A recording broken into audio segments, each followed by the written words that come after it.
Hello friends, welcome to my channel cooking with தீன்ஸ். இன்றைக்கி நம்ம ஒரு கிறிஸ்மஸ் ஸ்பெஷல் ஸ்வீட்ஸ் தான் பார்க்க போகிறோம். கிறிஸ்மஸ்னாலே மெயின் ஸ்வீட் கல்கலா, அப்புறமா ரோஸ் குக்கி தான். ஸோ இதுதான் கிறிஸ்மஸ்க்கு ஃபேமஸான ஸ்வீட்டு. இன்றைக்கி நான் கல்கலா செய்ய போகிறேன். ஸோ குவான்டிட்டி நான் அதிகமாக செய்கிறேன். பட் நான் 1 கிலோ மெஷர்மெண்ட் சொல்கிறேன். நான் செய்கிறது 4 கிலோஸு. ஸோ 1 கிலோவுக்கு இதுக்கு மெஷர்மெண்ட் என்னென்னு சொல்கிறேன். இதுக்கு மெயின் எக்கு, சுகரு, அப்புறமா மைதா, கீ, இது பட்டர், இது தான் நம்ம எடுக்க போகிறோம். So main egg. 1 கிலோ மைதாவுக்கு 7 எக்ஸ் நான் ஆட் பண்ணுறேன். ஸோ 7 எக்ஸு இது நம்ம வெறும் எக்கு அப்புறமா நெய் இதை ஊற்றி தான் நம்ம மாவு பேசிய போகிறோம். ஃபஸ்ட்டு 7 முட்டை எடுத்துக்கலாம். இப்போ நான் குவான்டிட்டி அதிகமாக சேர்த்து அதிக முட்டை எடுத்துருக்கேன். ஸோ இது நல்லா பிளெண்ட் பண்ணிக்கணும். முட்டை நல்லா ஆன பிறகு நெக்ஸ்ட்டு 1 by 1 நம்ம ஆட் பண்ண போகிறோம். ஸோ முட்டை நல்லா பிளெண்ட் ஆகிடுச்சு. இப்போது இது மாதிரி ஆனணும். சுகர் நான் பவுடர் பண்ணி வச்சுருக்கிறேன். ஸோ 1 kgக்கு 750 grams சுகர் தான் மெஷர்மெண்ட். ஸோ 750 grams சுகரை நம்ம நல்லா பவுடர் பண்ணி மிக்சியில் எடுத்துக்கணும். ஸோ எக்கு கூட இதுவும் சேர்த்து நல்லா அடிச்சுக்கணும். பாருங்கள், இந்த மாதிரி நல்லா மிக்ஸ் ஆகணும்.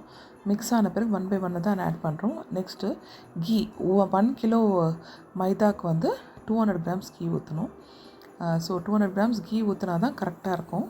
ரொம்ப அதிகமாக ஆயிட்டாலுமே நம்ம எண்ணெயில் போட்டு பொரிக்கும் போது அப்படியே பொங்கி வந்துடும். கொஞ்சமாக சால்ட்டு, ஒரு 1/4 டேபிள் அளவுக்கு சால்ட் ஆட் பண்ணிக்கலாம் டேஸ்ட்டுக்கு. ஸோ இது மிக்ஸ் ஆகிடுச்சு. நெக்ஸ்ட்டு நம்ம எசன்ஸு, வெண்ணிலா எசன்ஸ் நான் ஆட் பண்ணுறேன். உங்களுக்கு ஆப்ஷன் தான் அது. நான் எதுக்கு ஆட் பண்ணுறேன்னா, இந்த எக்கெல்லாம் நிறைய இருக்கிற தொட்டு அந்த ஸ்மெல் வரக்கூடாதுன்னுக்காக நான் வெண்ணிலா எசன்ஸ் ஆட் பண்ணியிருக்கிறேன் 1 டேபிள் ஸ்பூன். இப்போ எல்லாம் நல்லா மிக்ஸ் ஆகிடுச்சு. இதெல்லாம் வச்சு நம்ம மாவை கம்ப்ளீட்டாக நம்ம மிக்ஸ் பண்ணோம். இது கூட தண்ணி எதுவும் ஆட் பண்ணக்கூடாது. ஸோ கொஞ்சம் கொஞ்சமாக மைதா ஆட் பண்ணிவிட்டு நம்ம மிக்ஸ் பண்ணின்னு வரணும். ஸோ 1 கிலோ மைதாவுக்கு 750 grams sugar, 200 grams ghee, 7 egg, இதுதான் நம்ம யூஸ் பண்ண போகிறோம். பாருங்கள், இது நல்லா மிக்ஸ் ஆகிடுச்சு. இப்போ மிக்ஸ் ஆகிட்டு நம்மளை எவ்வளோ, அது ஆக்சுவலி நம்ம கையிலே எல்லாமே பண்ணலாம். ஸோ இது அதிகமாக குவான்டிட்டி இருக்கிற தொட்டு நான் பிளெண்டரில் பண்ணியிருக்கேன். ஸோ இந்த கன்சிஸ்டன்சியில் நம்ம மிக்ஸ் பண்ணி மேலே ஒரு கவர் போட்டு மூடி வச்சிடலாம், இல்லைன்னா ட்ரை ஆகிடும். ஸோ இந்த மாதிரி சின்ன சின்ன பால்ஸாக பண்ணிக்கலாம். பண்ணிவிட்டு நம்ம இந்த மாதிரி ஒரு போக்கு எடுத்துகிட்டு நம்ம இந்த டிசைனில் நம்ம ஷேப் எடுத்துக்கலாம். ஸோ கல்கல்னால் இதுதான் மெயின் ஷேப்பு. இன்கேஸ் நம்மளுக்கு இது ரொம்ப கஷ்டமாக இருந்துச்சுன்னா நம்ம டைமண்ட் ஷேப்பாக கட் பண்ணி போட்டுக்கலாம். பட் இந்த டிசைனில் இருந்தால் தான் அந்த பார்க்குறதுக்கும் நல்லாயிருக்கும், பசங்களும் சாப்பிட்றதுக்கு டேஸ்ட்டாக இருக்கும். இந்த ஸ்வீட் ரொம்ப டேஸ்ட்டாக இருக்கும். கிறிஸ்டின் ஃபேமிலியில் இதுதான் மெயின் ஸ்வீட்டு. எல்லோரும் ப்ரிப்பேர் பண்ணுவாங்க. ஸோ எல்லோரும் ரொம்ப விரும்பி ஆசைப்பட்டு கேட்டு சாப்பிட்ற ஸ்நாக்ஸ் தான். நம்ம எஸ்பெஷலி வீட்டில் சின்ன பசங்க இருந்தாங்கன்னா நம்ம ஸ்நாக்ஸாக அவங்களுக்கு செய்து கொடுத்தா நல்லா ஹெல்த்தியாக இருக்கும். ஏன்னா எக்கு, கீ எல்லாம் போட்டிருக்கோம். பாருங்கள், நான் எல்லாமே இந்த மாதிரி ரவுண்ட் பண்ணி வச்சாச்சு அந்த ஷேப்பில். கொஞ்சமாக நான் டைமண்ட் உங்களுக்கு காமிக்கிறதுக்காக டைமண்ட் ஷேப் தேவைந்தால் இந்த மாதிரி டைமண்ட் ஷேப் பண்ணலாம். ஸோ ஒரு அகல பாத்திரத்தில் ஆயில் வச்சுக்கலாம். ஆயில் நல்லா ஹீட் ஆகட்டும்.